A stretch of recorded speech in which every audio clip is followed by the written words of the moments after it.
Jane Addams remembers George Washington. We meet together upon these birthdays of our great men, not only to review their lives, but to revive and cherish our own patriotism. This matter is a difficult task. In the first place, we are prone to think that by merely reciting these great deeds, we get a reflected glory, and that the future is secure to us because the past has been so fine. In the second place, we are apt to think that we inherit the fine qualities of these great men simply because we have a common descent and are living in the same territory. As for the latter, we know full well that the patriotism of common descent is the mere patriotism of the clan, the early patriotism of the tribe. We know that the possession of a like territory is merely an advance upon that, and that both of them are unworthy to be the patriotism of a great cosmopolitan nation, whose patriotism must be large enough to obliterate racial distinction, to forget that there are such things as surveyors' lines. Then when we come to the study of great men, it is easy to think only of their great deeds, and not to think enough of their spirit. What is a great man who has made his mark upon history? Every time, if we think far enough, he is a man who has looked through the confusion of the moment and has seen the moral issue involved. He is a man who has refused to have his sense of justice distorted. He has listened to his conscience until conscience becomes a trumpet call to like-minded men, so that they gather about him and together, with mutual purpose and mutual aid, they make a new period in history. Let us assume for a moment that if we are going to make this day of advantage to us, we will have to take this definition of a great man. We will have to appeal to the present as well as to the past. We will have to rouse our national consciences as well as our national pride, and we will all have to remember that it lies with the young people of the nation, whether or not it is going on to a finish in any wise worthy of its beginning.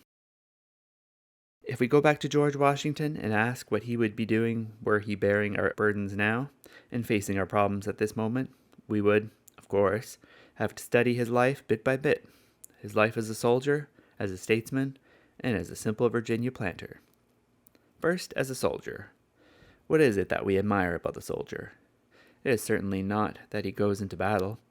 What we admire about the soldier is that he has the power of losing his own life for the life of a larger cause, that he holds his personal suffering of no account, that he flings down in the gauge of battle his all and says, "I will stand or fall with this cause."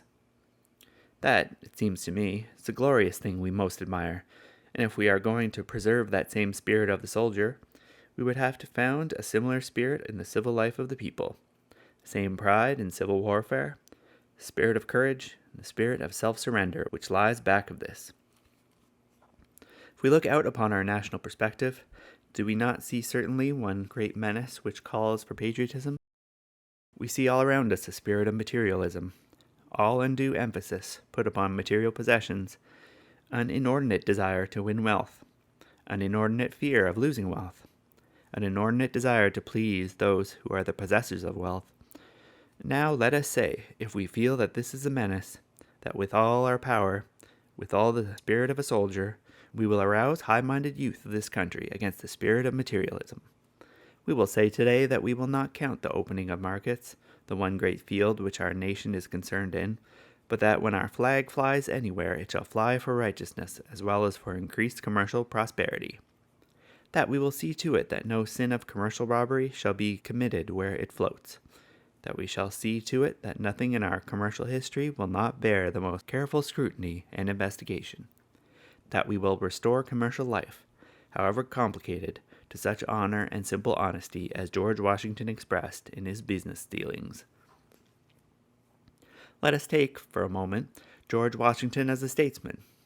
What was it he did during those days when they were framing a constitution, when they were meeting together night after night and trying to adjust the rights and privileges of every class in the community? What was it that sustained him during all those days, all those weeks, during all those months and years? It was the belief that they were founding a nation on the axiom that all men are created free and equal.